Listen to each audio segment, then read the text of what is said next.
Good afternoon, everyone. Good afternoon. We're going to go ahead and get started. Welcome to our third town hall of the day. We are really enthusiastic by the time we get to the third. But welcome. I'm Kelly Davis, Associate Executive Director here at Avery Point, and we're looking forward to having this conversation this afternoon. I'm going to start by prefacing that we are filming, so we've been given explicit instructions about where to stand, what to do, and how loud to speak. So bear with me. All right, let me do a quick sound check. Francis, can you hear me in the back? Yes. All righty. Can you hear me over here? Yes. All righty, we're going to go ahead and get started. So a couple of updates for you from administration. I'll share those with you, and then we will jump into department updates. There's a lot of information to share today. And then the RAC will share some info, and we'll open it up for questions and answers. So first update, mark your calendars for June 4th. We will have an annual report town hall. So that's our town hall, where we will report what our performance has been for the year. We will have Ian Brown here. He's the chair of our board of directors, and we will be able to share with you kind of a year in review of what's been happening at Avery Point. So be on the lookout for that. Information will be coming out about that meeting. And also, while you're on the lookout for that, we ask you to be on the lookout for a few other items. So, we need your help. There are some items from common areas that have grown legs and walked away. So we started out 3 years ago. We had beautiful throw pillows and all the chairs. We are missing throw pillows in the double digits at this point. We will launch an amnesty program and receive the pillows back. No questions asked.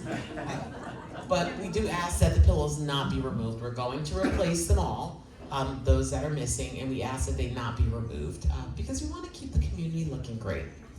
The other commonly removed item are wooden tissue box holders. So we started out with holders in every bathroom and lots of common areas, and those too have grown legs. So those are the two most common items that have walked away. We just ask for your help and your support by not taking them, and if anyone knows where they are, wants to return them, we would gladly welcome them home. Alrighty, so as we talk about keeping the community beautiful, we are going to have our first annual community spring cleanup. There will be a letter coming out here shortly, maybe in the next week or so. Across the month of May, we're gonna go throughout the community and assess patios, balconies, indoor common spaces. There's lots of common spaces where personal items have migrated to. So we do want to get control of that before it gets too far out of control. There's some trees decorated outside with personal items, just lots of stuff. We're not judging anyone.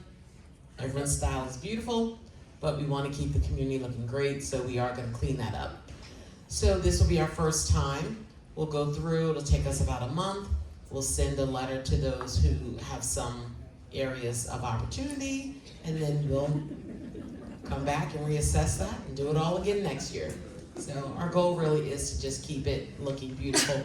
Thank you to those who do reach out and let us know, because there's some things we just don't see that may be a nuisance to you. Thank you for letting us know that because we can't see everything and be everywhere. So we do appreciate that. Okay, so here's some updated statistics as of February. As you can see, the occupancy by building, we stay pretty much full. So in February, we had a couple of apartments that turned over, and those are all occupied now. Our male-female breakdown is as you see there. And when you look at our total residents, 750 residents, 200 of our residents have been here less than a year. It's a lot of people. You're going to hear us talk today about belonging. There's a lot of efforts being made toward making everyone feel like they belong here at Avery Point. Avery Point should be a home and a workplace all that work here and everyone should feel welcome. And then our current statistics on average age of residence is currently 79. Was 80, it's dropped down a little bit. So those are the updates from administration. I will turn it over to Sheena Lewis to bring you general service updates. Thank you, Kelly. Good afternoon, everyone. I'm Sheena Lewis, your General Services Director, and as always, I like to start with the hot topic of the day, of the month, of the year, landscaping. So with regard to landscaping, mulching will be completed this week. I think you've seen the guys out there blowing. I know I've had a few complaints about mulch all over sidewalks. They are going back to clean it up. Just be patient throughout the day. They're mulching first and then blowing and getting things cleaned up afterwards. Turf application, that was done on Monday and Tuesday of this week. And the dog park and the outpost are the only areas at this point that are pending. And that was just courtesy to our dog walkers to give them an opportunity to walk their dogs in a different area other than the areas that were being treated. So those areas will be completed on April the 14th. With regard to grass cutting, Monday is our start date for grass cutting. That will be every Monday, every Monday moving forward. Wilton Crossing landscaping. So there are a couple of areas that still need to be completed as far as mulching is concerned. And then I know in the prior session, there were a few folks that spoke about some of the areas on the back side of Wilton Crossing and where the forest area is. Some of those areas are still pending as part of construction, so there may be a few areas that are not being treated as you may expect, but I am gonna walk over there with my team again just to kind of put my eye on it and make sure we're not missing anything. There was a Langham Terrace sinkhole that was pending repairs. We did finally get that taken care of, so just wanted to note that as part of my grounds updates. With regard to the sidewalks and curbs, so I think you all have noticed based on the past 2 winter storms, we've seen some of the deterioration of some of the sidewalk areas. We have come to the conclusion that we are going to have to replace those pavement areas. So we are putting together a plan on what that would look like, a plan of execution, as this is something that's impacting various areas across the entire campus. So more to come on that.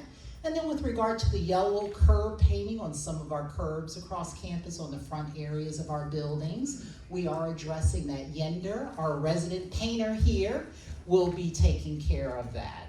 So between common areas that he's painting, he is also working into his schedule the repainting of those curbs. Please do be patient with us because it is a 3-step process. We have to remove all of the current yellow painting that is on the curb. There is a primer that needs to be applied, and then we would reapply the yellow paint at that point. And then lastly, we have the preventive care that's coming soon in May and June with regard to our tree care, just so that we can make sure that those trees stay healthy throughout the year. So we are hosting, and this is obviously in response to your concerns about landscaping, because we want to assure you that we are strengthening that partnership with Brightview. We also want you to feel confident in what our plan is moving forward with regard to landscaping. So inviting you to join us on Friday, April the 4th, this Friday between 10 and 11. We will be in the Fireside Restaurant venue, and we will be there with the principals of Brightview Landscaping. We will partner in a discussion with all of you with regard to our landscaping plans, and I think that a lot of the questions you may have will be answered as part of that discussion. Could you repeat the time and the... Absolutely. It's right here across the bottom here. It is on Friday, April the 4th, 10 o'clock in Fireside. Thank you. You are quite welcome. Special projects, so getting questions about the door operators. Installation began today. For clarification, as far as the scope of work is concerned, we are installing the door operators on the first floor of every building in those trash recycling rooms. The only exception is Emerson Square, which of course would be the second floor. That is starting today. It is about a 10-day project. So again, just be patient with us as we work through that. There's an electrical component from a different vendor that has to happen first, and then the actual installation begins. common area, let me not skip here, Boynton Place Settlement Crack repairs. We have completed the corridor areas of Boynton Place. We've completed the elevator lobby areas of Boynton Place, and we are now finally in the residences. Completion by month's end is the expectation. If we have already addressed your building, and for some reason we missed you or you did not get a chance to communicate with us, please do reach out to our General Services office so that we can help address any settlements that you have in your apartment. With regard to Wilton Crossing, we wait for about an 11-month period, which is a good timing when we're looking at a new residential building and the settlement process. At that time, we would go through that building and assess the concerns in those common areas, and then we would obviously open that up to Wilton Crossing residents to let us know if they have repairs that are needed. So more to come on that. Common area painting is ongoing. We have been in Boynton Place, Fulton Landing, and Emerson Square. We will be going back to those areas. We're gonna do a cycle of the entire campus, and then we will keep doing that. We are in the process of ordering corner guards. The corner guard protectors, yes, I heard someone clapping in the back. The corner guard protectors will go on those primary areas of the building, around the elevators, around the trash room areas, and those main corridor bead areas that are often hit by rollators and EMVs and wheelchairs and that kind of thing. So more to come on that. That is a pretty strategic process in ordering, because we need to make sure the color match is correct for all the different colors that we have across the campus in all of our buildings. So more to come on that as well. And then just a friendly reminder, with the submission of work orders, we kindly ask that you do that through My Erickson. This is not just with regard to your residence, repairs within your residence. This is also regarding other things that you see across campus. So if you have concerns with landscaping, things that were not addressed earlier that you thought would be addressed, if there's an issue, a safety concern in the community and the buildings that you want to address as well, just send that through My Erickson as part of a work order. You can always give us a call as well in General Services, and you can always come down and see us on Fulton Landing Terrace level as well. Can you tell them exactly where that work order is found in My Erickson? Absolutely. So if you are in My Erickson and you're submitting a work order for General Services, you would go to the tab is General Services, I believe. Abby, it's the General Services tab, right? And then there's an option to actually submit a work order in that section. Okay? I believe it's under at the very bottom, the thing that says My Forms. Yes. My Forms. General Services tab, My Forms, and then you can submit a work order in that way. Thank you. No, that's still not right. No. I'll look it up and I'll. Okay, and I can address it too a little later after our session as well, because I have to kind of have it in my mind in the process. So it's forms, General Services. Request a service form work order. Okay, so it is forms, General Services backwards, and then request a form work order.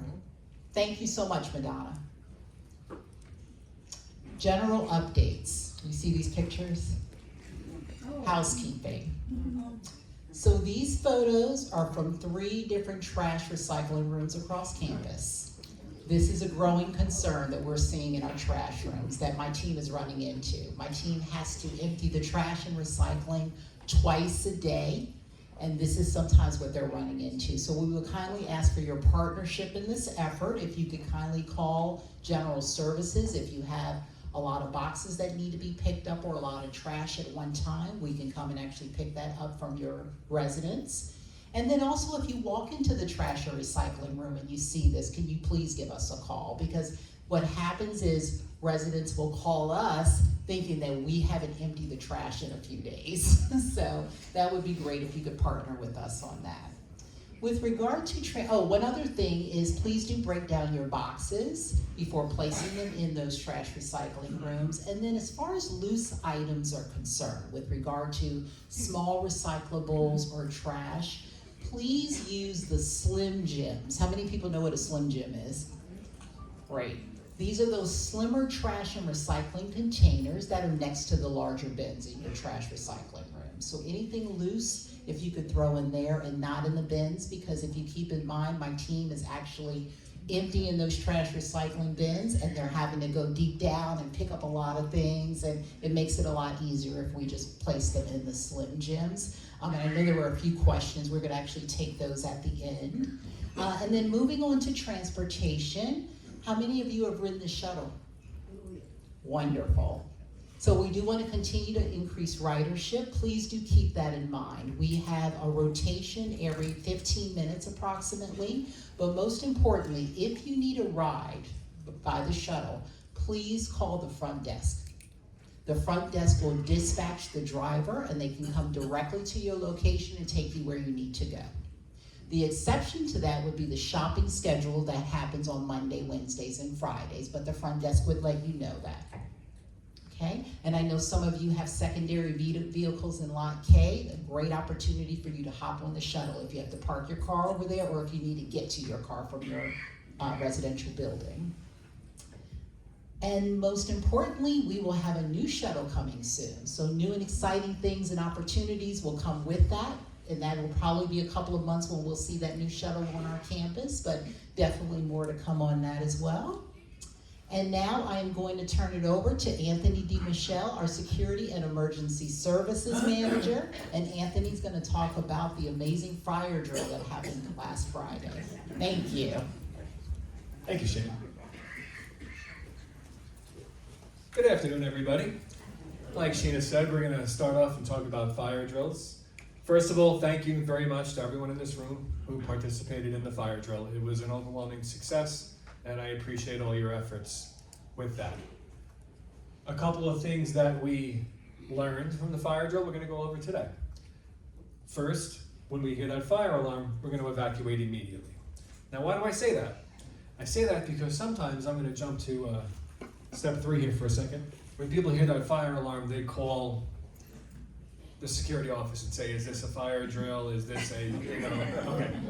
So that's why we're gonna say evacuate immediately. When you hear the fire alarm, whether it's a fire drill, or whether you just hear it, assume that means it's time to evacuate, okay? So when you hear the alarm, evacuate. As you're evacuating, if you could remember to hang your orange evacuated hang tag on your door. They look like these. If you don't have any, I have some on me today. I can give them to you after this. I'll stick around for a little while.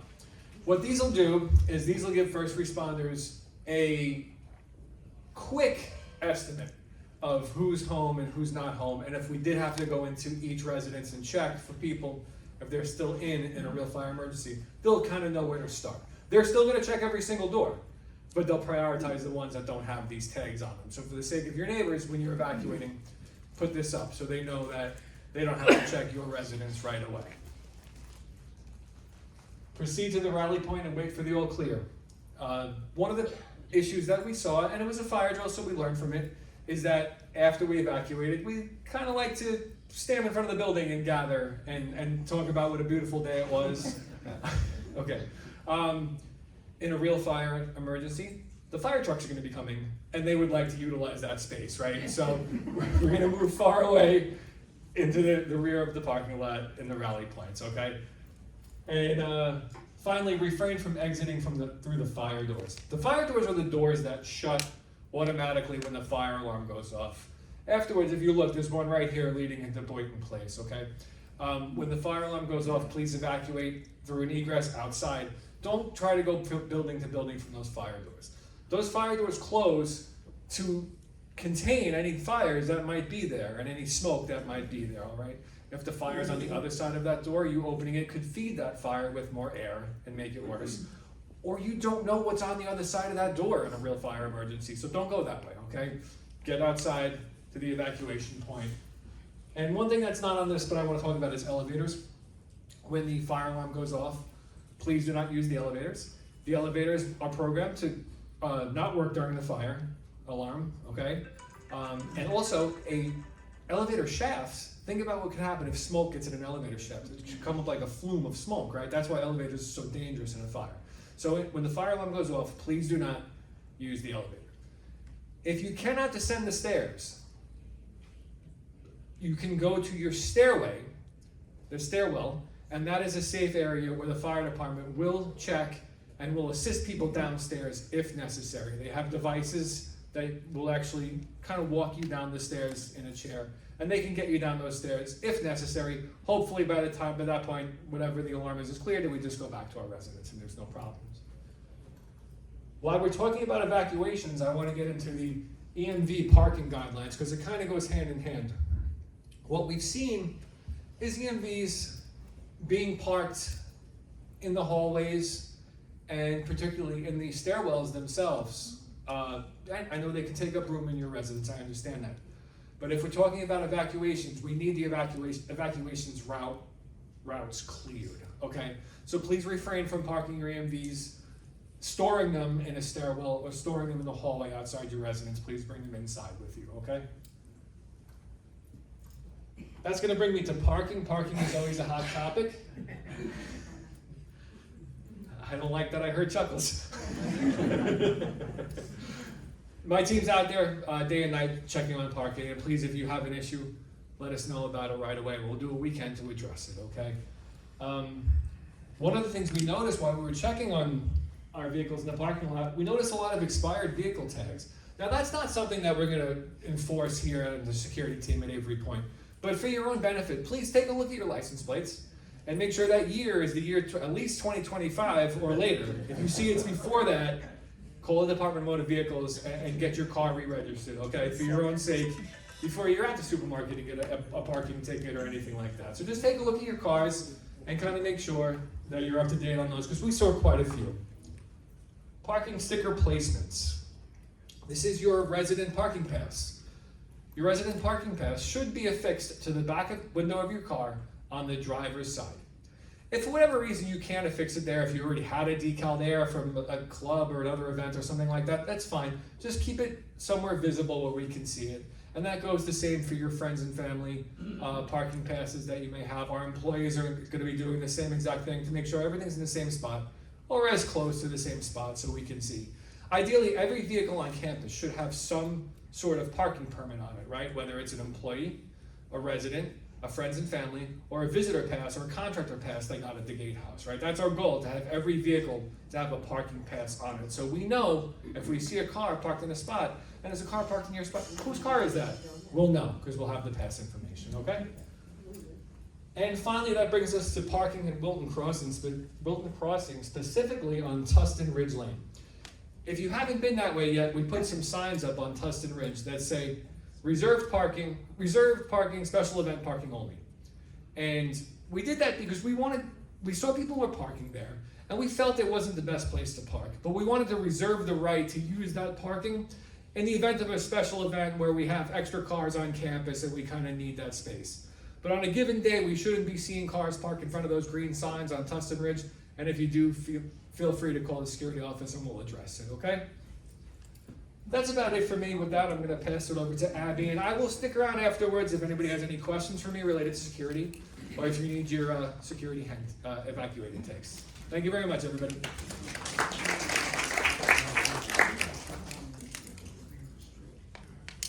Good afternoon, everybody. My name is Abby. I'm the Resident Life Director, and I am going to start by sharing some updates about the Aquatic Center. So I'm sure many of you know that we have been in an extended closure of the spa. That was closed down on Friday afternoon. And basically we have found out that the filtration pump lost power. And that is the pump that controls the heater and it controls the chemical controller. So when that goes down, the whole system is down. So we've been able to address the power issue, but then it takes some time to get the water rebalanced because it hasn't been having chemicals fed to it over the last few days. So our vendor is on site today trying to get that corrected for us, and we will get it open as soon as possible. I know you've heard this before. I know you're frustrated, and we share that with you as well. But what I can commit to is that we will continue to do everything we can, and that our goal is consistent operation, and we will continue to do whatever we can to work towards that. And some other updates. So some of you may have taken the Erickson balance class, and we are bringing that back. So this is a 10-week balance program that is focused on building stability, confidence, and strength. So there's a pre-test and a post-test with this program so that you can measure your progress throughout the class. And there is a $50 charge, or if you are an EA member, then that benefit would cover this program. So the pre-test is happening next week, and then the courses will start after that. So if you are interested, we do still have some spots available. So stop by the fitness center and let a member of the team know that you are interested and they can get you signed up. April is also Parkinson's Awareness Month, and we know that we have residents here at Avery Point who are living with Parkinson's, and so we do want to help support and bring awareness. So on April 30th, we are going to do a walk. So we'll meet in the Emerson Square lobby at 1, and you can do whatever walk you can do. So if you just want to loop the parking lot, we celebrate your participation that way. Or there'll be a crew that will walk the whole campus as well. So whatever you're comfortable doing.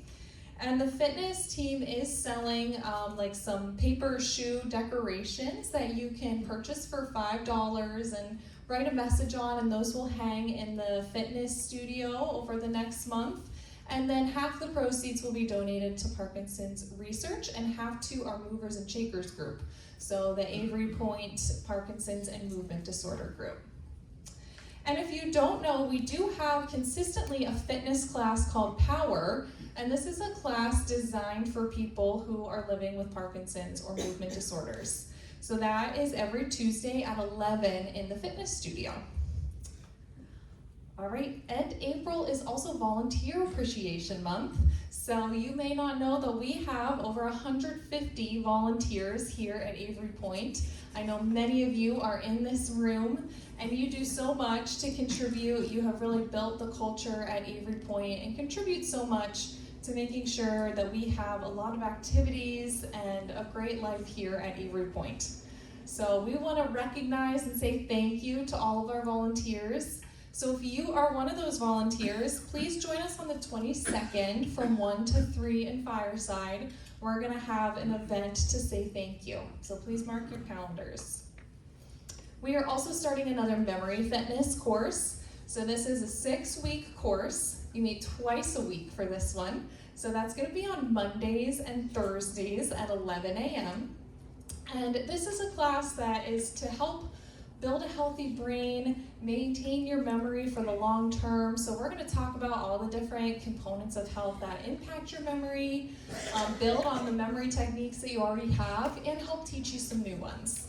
So if you are interested in that course, you can sign up on My Erickson. You'll want to go to the event. The first date is on April 28th, so that's where the sign up is. But when you sign up for that one, you're signing up for all 6 weeks.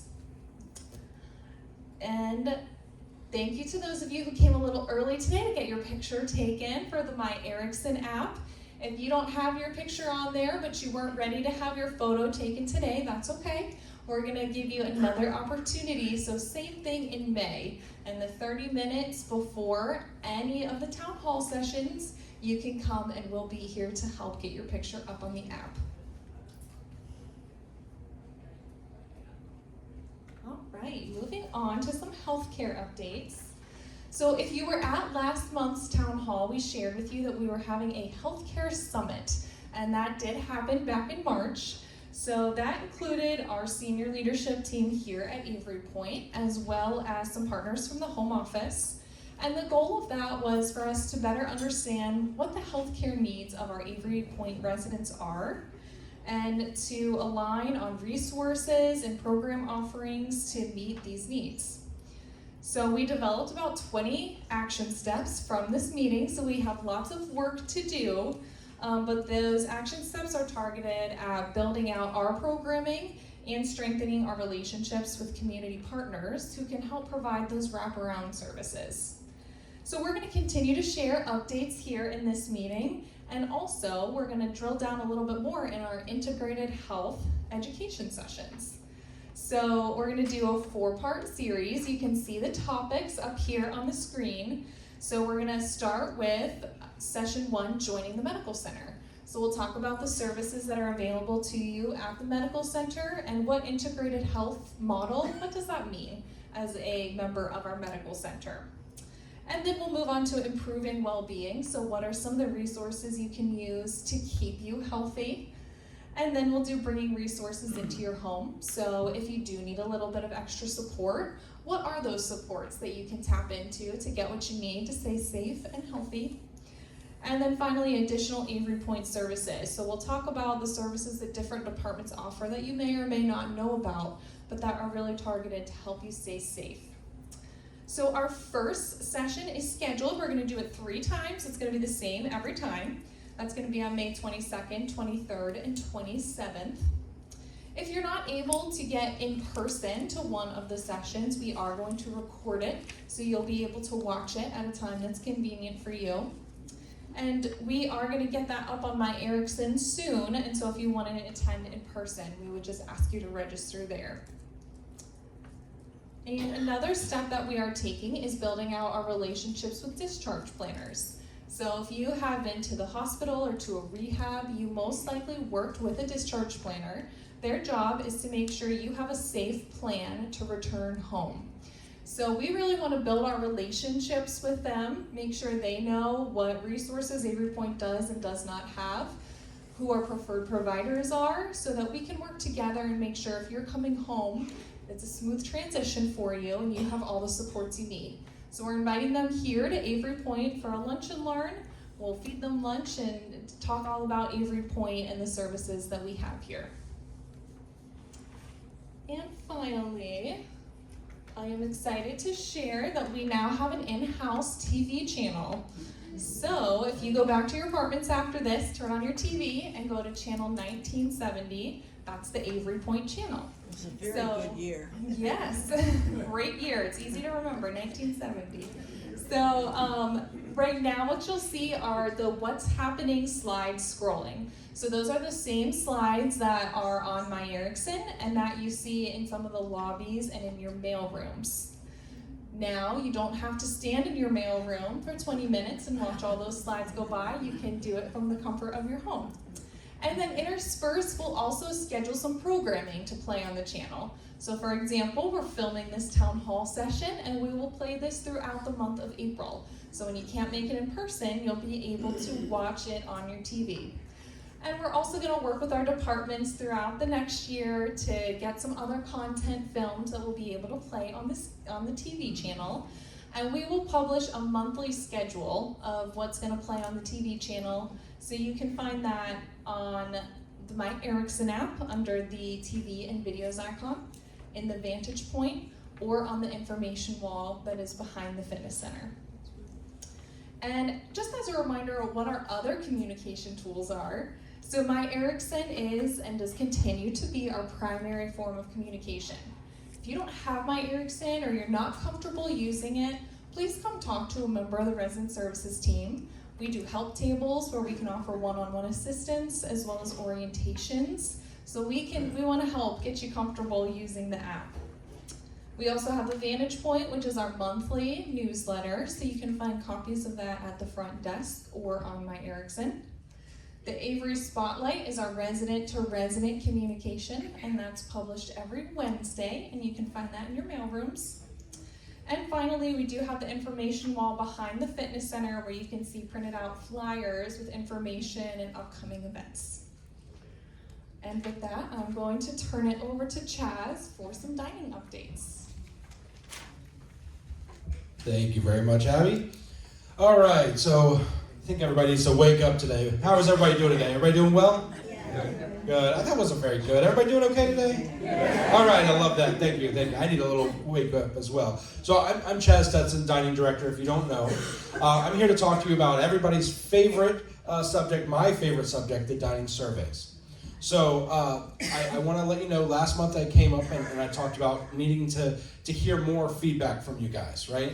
So in February, we had about 100 dining surveys that were submitted for 750 people. And you heard me say last month that I want to hear from everybody, right? This month, or March rather, we had 998 dining surveys. So thank you very much for that. Yeah, give yourselves a round of applause. I think that the links on My Erickson are really helping to make it easier to give us that feedback. So this is just a reminder on how to rate us, because with that increase in feedback are some misses, I think, from the survey. So this is from our home office. Our home office asks that when you rate us a 5, it's what you're expecting from us. It's good, not perfect. A 3 for us is failing. A lot of people think 3 is neutral. That is a failing grade for us. We're looking for the 4s and the 5s. When we drop the ball, we want to hear about it.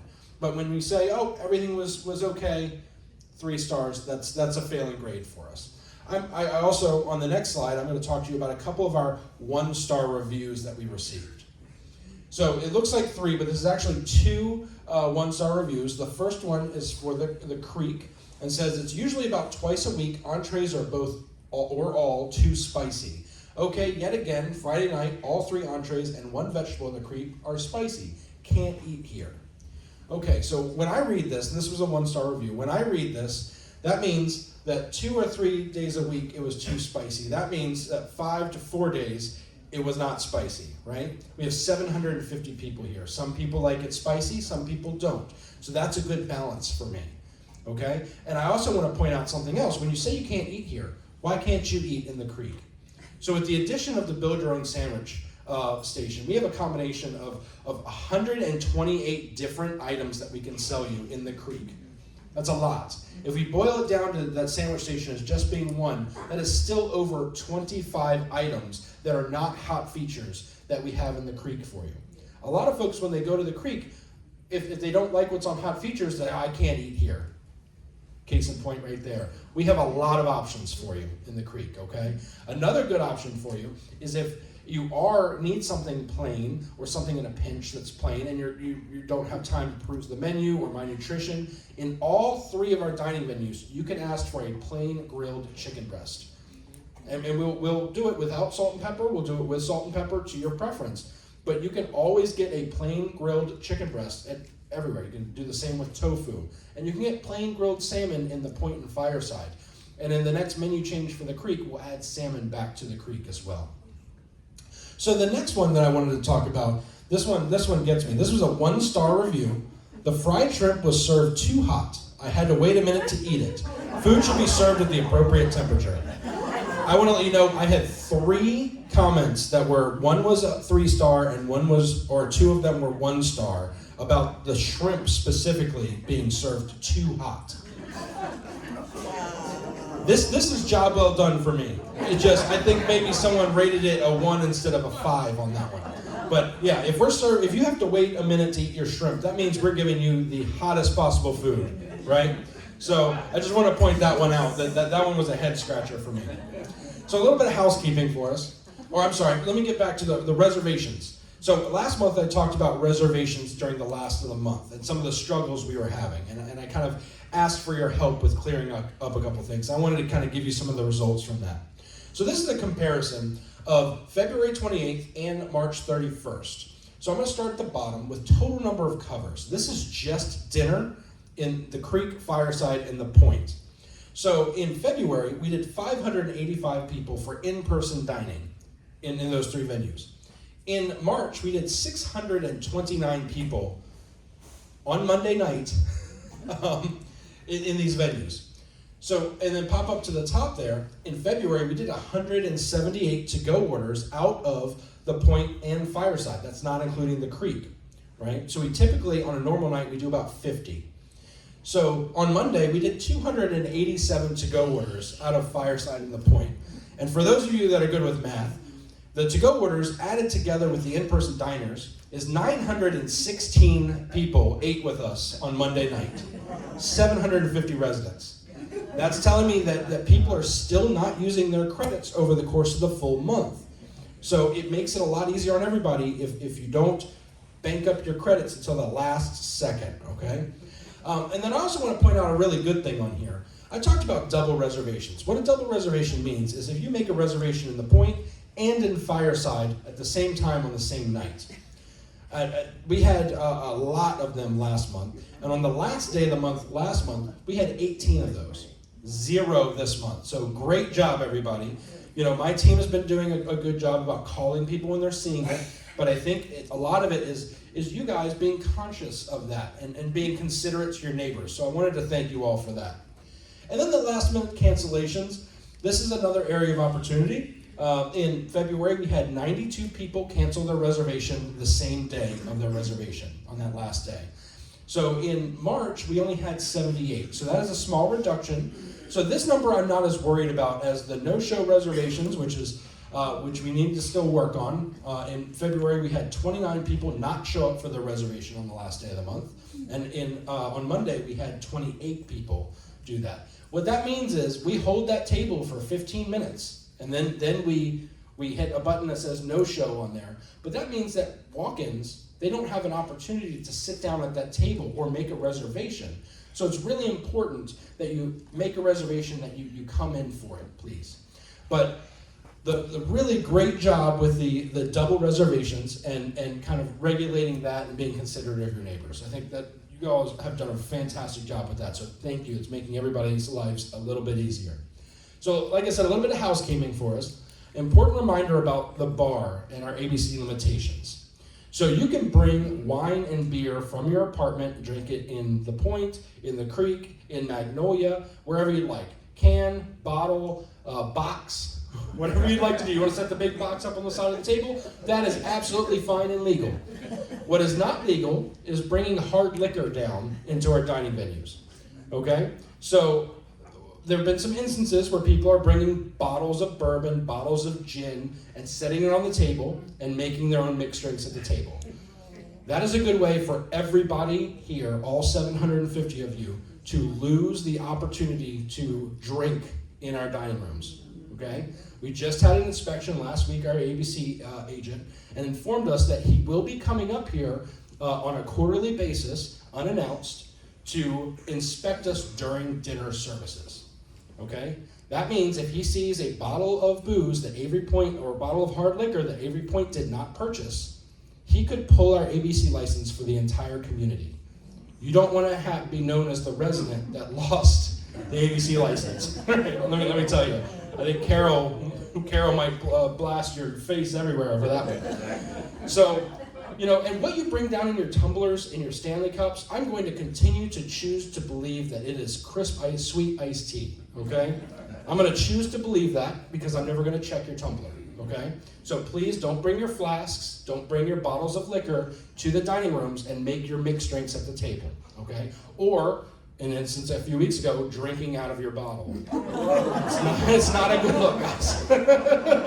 Yeah, so please be considerate of that. So then I've got some fun updates for you. So 1.6 Preston Woods restaurant updates, okay? So I have some more details in the newsletter, which will be coming out shortly, I believe, either today or tomorrow, or Friday. But there's some last minute edits. Christy's working hard on that. But I did want to give you some updates in this town hall. So the pub is going to be called The Cardinal. And we're pretty excited, and that has a temperature-controlled outdoor seating, as well as a fire pit there. Plenty of TVs for your for watching football as well. So the full-service restaurant, I'm going to switch sides here. The full-service restaurant is called The Cork and Fork. Everybody loves that name, The Cork and Fork. So this is really exciting. This has outdoor seating as well that is screened in, so you don't have to worry about the bugs, things like that. The other fun part about the Cork and Fork is it runs along the back of the property, which overlooks Little Tuckahoe Creek. So if you squint your eyes and you wait for the sun to hit the water just right through the woods, you can see that, and I'm going to keep marketing this as our waterfront diner. All right, but then the fun part is, who's going to tie all this together? Who's going to be making all this food and coming together with that? So I wanted to introduce Chef Josh, our executive chef. He's right over here. He will be coming in and he will be opening the Preston Woods Kitchen. And he will be designing those menus and will be in charge over there. And we will be bringing on a new executive chef. to take over and continue all the good work he's doing here in Emerson Square. So I don't want you to think about this as losing a great chef. You're gaining 2 new great restaurants. Okay? All right. Thank you, Chef Johnson. Thank you all very much. I'm going to pass this off to Diane.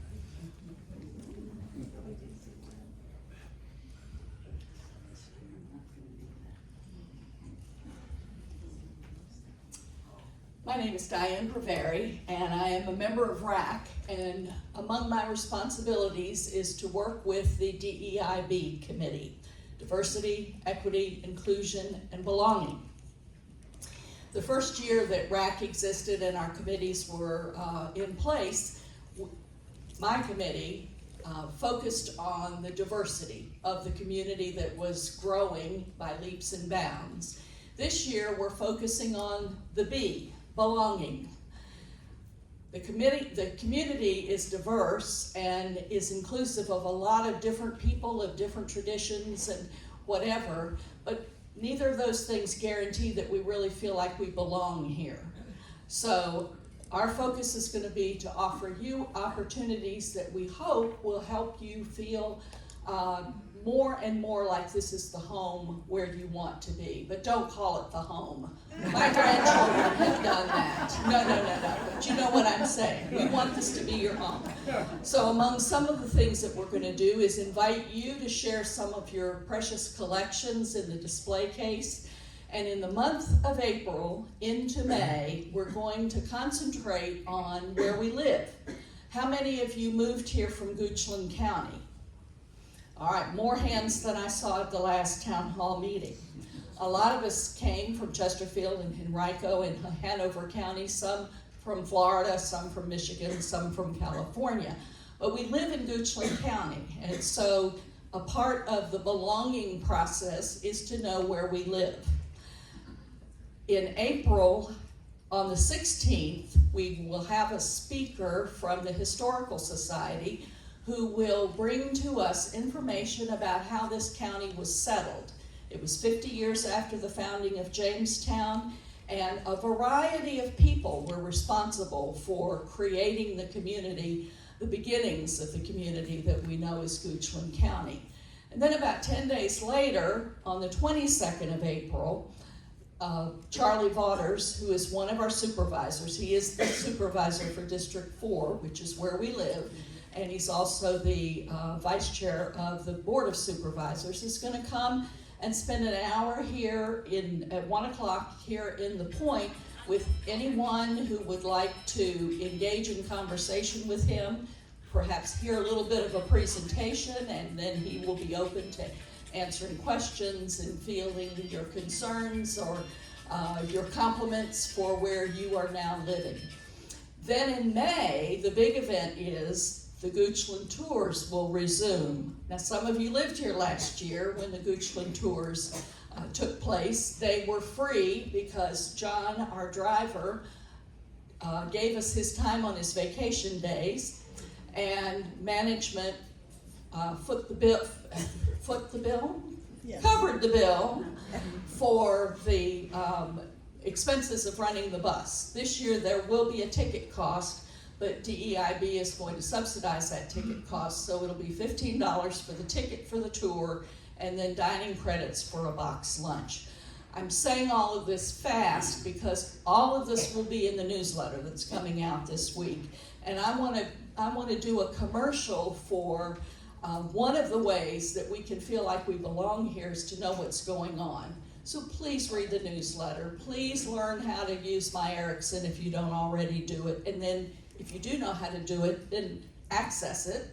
And the Spotlight is a wonderful weekly way to get some information out to the community for us to learn about specific things that are going on. So we want you to feel like you belong, and we'll do whatever we can do to make that happen. Now, I'm not supposed to answer questions now, Terry. Can you hold it? Can you remember it later? Okay, all right, okay, thank you all so much.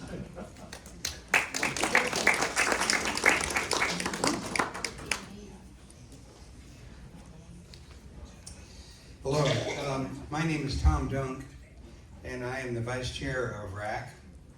And my responsibility with that committee is to be in charge of the finance committee.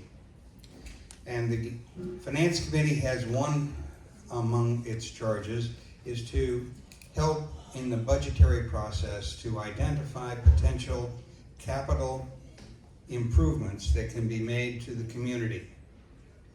Last year, our first year in existence, this responsibility came on us very quickly. We really didn't have enough time to get input from the entire community for ideas on capital improvements that would enhance this campus. This year, knowing what the process is, we're starting early. And I'm asking this group, as I did the two groups this morning, for your ideas on capital improvements that enhance our enjoyment of this wonderful facility.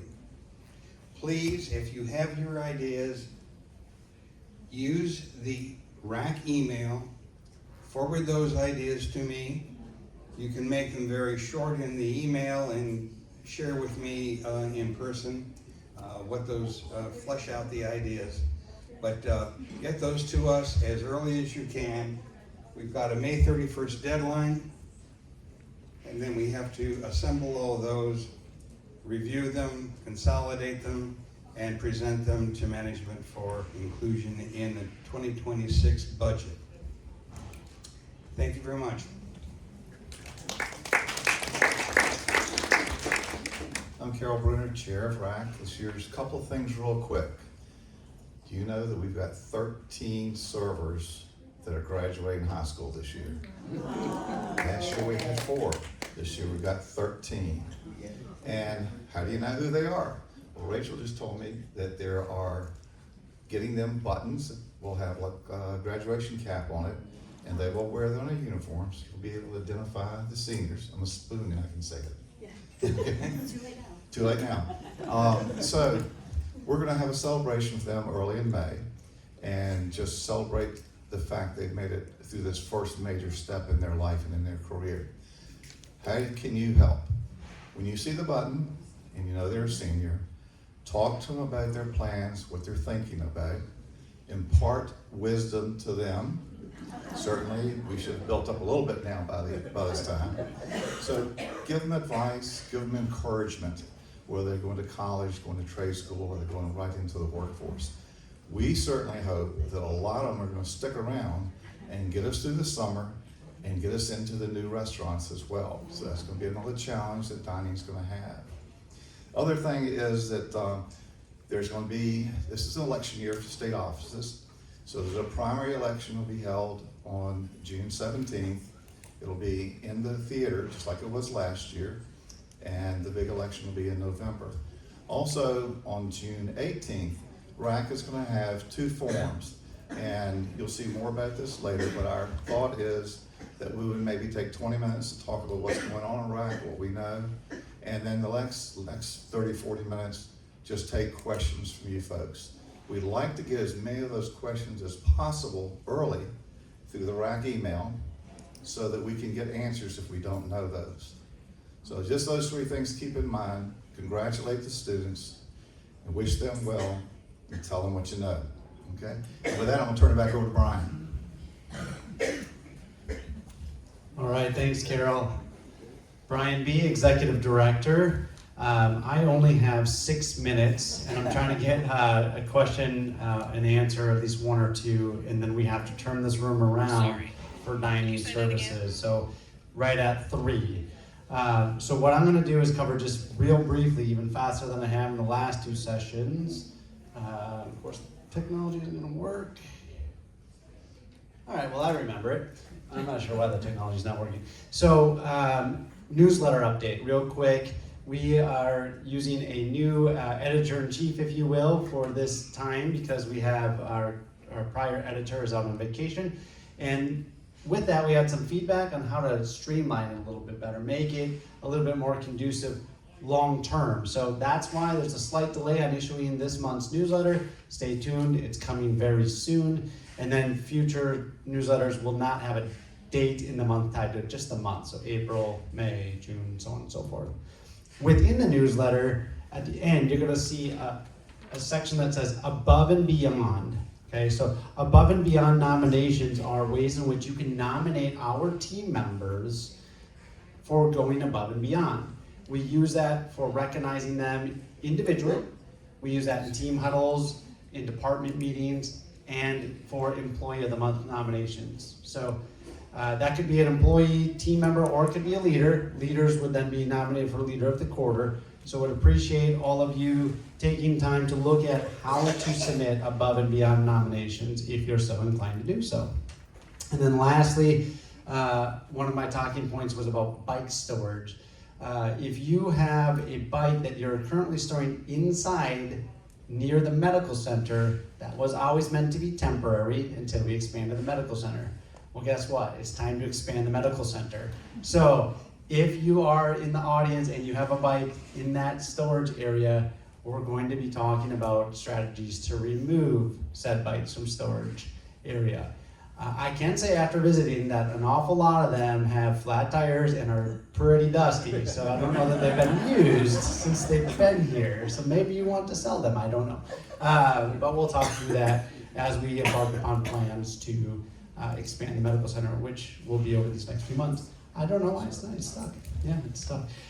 So that's my updates in a quick 3-minute version, so we have time for maybe 1 or 2, possibly 3 questions and answers. Ask that you share your name and your residence number and limit to just 1 question, and then we do have a hard stop at 3 o'clock. So who has the first question, comment, concern, or compliment? Right over here. Ryan, are we gonna turn the camera off? Usually do. Yeah. And he's coming.